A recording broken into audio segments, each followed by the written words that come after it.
आप बोर्ड पे बना रहे हैं बच्चों के लिए, तो उसे समझने के लिए साफ और नीट और बड़ा बनाएं ताकि उसे समझने में आसानी हो। ठीक है। 11वां पॉइंट है नीट एंड लीजिबल।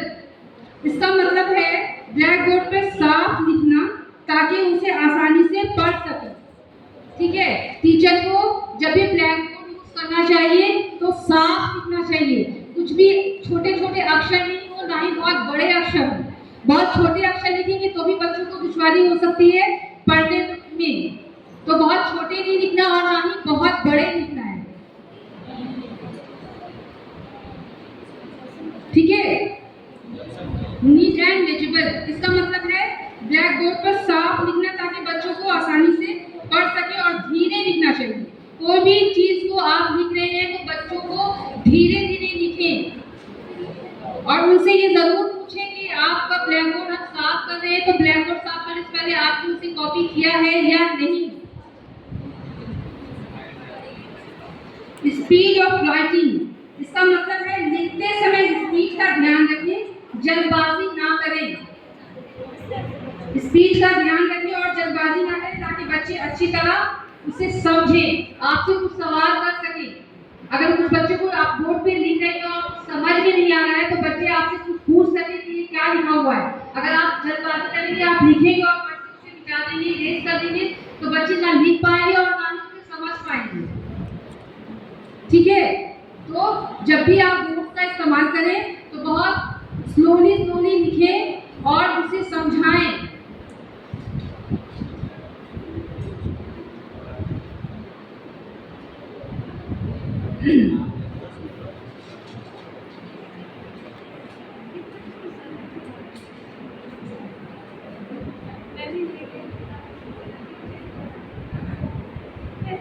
अक्षरों की स्पष्टता और सुगमता। ठीक है। अक्षर साफ और पढ़ने योग्य होने चाहिए, है ना। दूसरा पॉइंट है समानता और दूरी।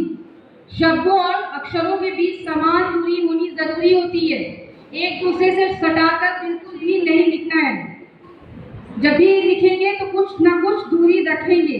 और दूसरा है कि मुख्य बिंदुओं को रेखांकित करना, महत्वपूर्ण शब्दों या बिंदुओं के नीचे रेखा या अंडरलाइन करना। कोई भी वर्ड्स ऐसे जो बच्चों को समझाना हो तो उसे अंडरलाइन जरूर करें। और चित्र प्रस्तुति, यानी चित्र के जरिए बच्चों को समझाना। बहुत सारे डायग्राम ऐसे होते हैं, जैसे बायोलॉजी में पढ़ाना है या कुछ भी पढ़ाना है तो हार्ट शेप बनाएंगे या कुछ भी बनाएंगे तो उसको डायग्राम के जरिए बड़ा बनाएंगे ताकि बच्चे उस चीज को समझ सकें। स्वच्छता, श्याम पट को काम होने के बाद अच्छी तरह साफ करना चाहिए, दस्तर को सूखा रखना चाहिए और अनावश्यक यानी बातों को मिटा देनी चाहिए जो बातें काम की ना हो। अपने क्लास से निकलते ही आप सारी चीजों को इरेज कर दें ताकि दूसरे टीचर्स आए तो उस चीज को ब्लैक बोर्ड को यूज सही ढंग से कर सकें। और टीचर्स की जो पोजीशन होनी चाहिए वो किस तरह होनी चाहिए ब्लैक बोर्ड पे लिखते समय? बीच में होनी चाहिए, साइड में चाहिए, किस तरह होनी चाहिए? और कितने डिग्री एंगल पे होनी चाहिए? कितनी? 45 डिग्री एंगल पे होनी चाहिए। बीच में नहीं रहे ताकि बच्चे को परेशानी होगी, इसे साइड में हो और 45 डिग्री के एंगल पे टीचर को होना बहुत जरूरी है। सावधानियां कौन कौन सी बरतनी चाहिए? बोर्ड पे लिखते समय छात्रों को की ओर पीठ ना करें। जब छात्र हो वहां पे तो उनकी तरफ पीठ करके कभी नहीं रहना चाहिए। ठीक है। ऐसा होना चाहिए कि जैसे आप आगे भी लिख रहे हो और पीछे भी बच्चों को देख रहे हो। अगर आप लिखते जाएंगे पीठ करके तो बच्चे क्या लिखेंगे आपसे? इसलिए इस चीज का खास ध्यान रखना बहुत जरूरी है ना। अक्षर बहुत छोटे ना हो जिससे बच्चे परेशान हो जाए लिखने में, बहुत छोटे नहीं होने चाहिए।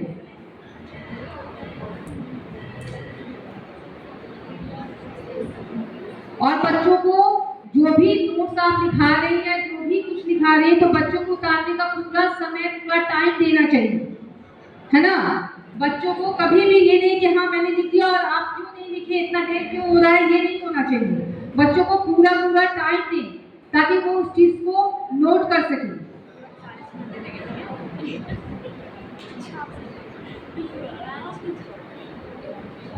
सबसे ज्यादा जरूरी इस बात पे ध्यान देना है कि आपको स्ट्रेट लिखना है, लाइनिंग पे जरूर ध्यान देना है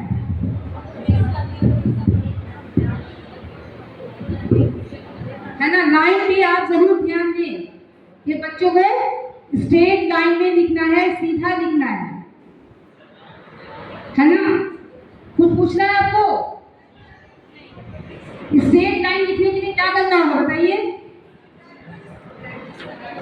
आप लोगों को प्रैक्टिस करनी चाहिए, क्योंकि बहुत सारी चीजों में ये चीज देखा गया है कि स्ट्रेट नहीं होता लिखाता है और वो बहुत बुरा लगता है देखने में।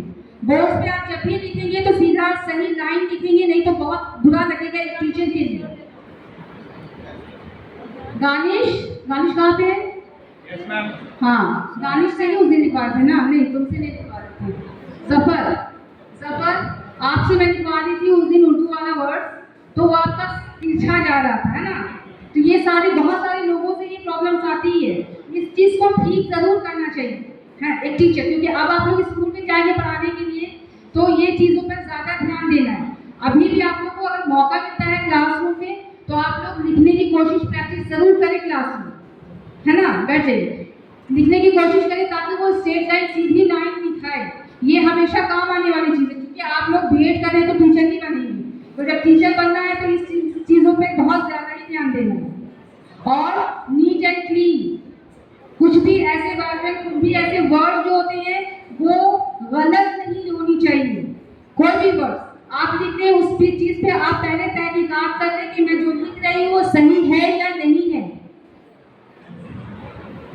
कोई भी वर्ड आप लिखेंगे पहले उस चीज पे समझेंगे कि वो सही होनी चाहिए, क्योंकि जो चीज आप लिखेंगे या आप पढ़ाएंगे तो बच्चे उसी चीज को नोट करेंगे, ठीक है ना। बच्चे उसी चीज को नोट करेंगे।